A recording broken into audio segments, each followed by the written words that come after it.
نحمدہ ونصلی علی رسولہ الکریم فاما بعد اعوذ باللہ من الشیطان الرجیم بسم اللہ الرحمن الرحیم السلام علیکم ورحمۃ اللہ وبرکاتہ۔ پیارے دوستو، آج ہم مسواک کی فضیلت کے بارے میں جانیں گے۔ اس سے پہلے اگر آپ دوستوں نے ابھی تک ہمارے چینل ون وے اسٹریٹ کو سبسکرائب نہیں کیا تو سبسکرائب کر لیں اور بیل آئیکن پریس کر دیں تاکہ ہر آنے والی نئی ویڈیو آپ کو پہنچ سکے۔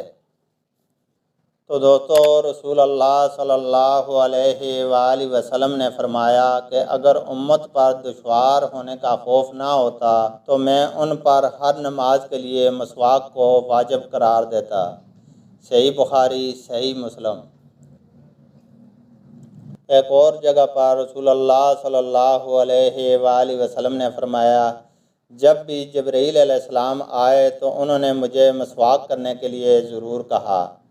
خطرہ ہے کہ جبرائیل کی بار بار تاکید اور وصیت پر میں اپنے منہ کے اگلے حصے کو مسواک کرتے کرتے گھس نہ ڈالوں۔ مسند احمد۔ حضور صلی اللہ علیہ وآلہ وسلم جب قرأت قرآن یا سونے کا ارادہ فرماتے تو مسواک کرتے اور گھر میں داخل ہوتے وقت بھی مسواک کرتے۔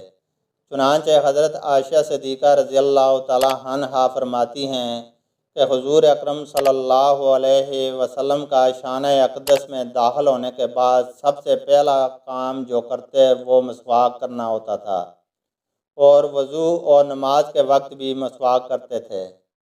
انگلی سے مسواک کرنا بھی کافی ہے، خواہ اپنی انگلی سے ہو یا دوسرے کی انگلی سے، اور سخت اور درست کپڑے سے ہو تب بھی کافی ہے۔